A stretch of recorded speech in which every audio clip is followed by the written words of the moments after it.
Okay, nabuksan na natin siya. Ganito ang main board niya.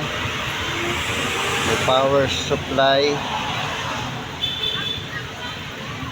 Ito yung main board. Hindi siya hybrid. Ngayon, ito na-trace ko na dito ang isang sira niya.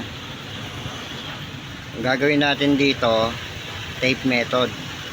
Susubukan na muna natin siya makuha sa tape method para mabuo uli siya at magka-picture. Halos kalahati lang ang meron eh. Tingnan natin, check natin. Yeah.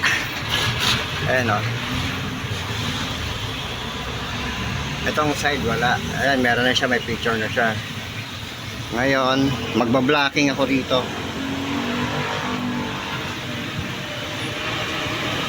Para buo uli siya.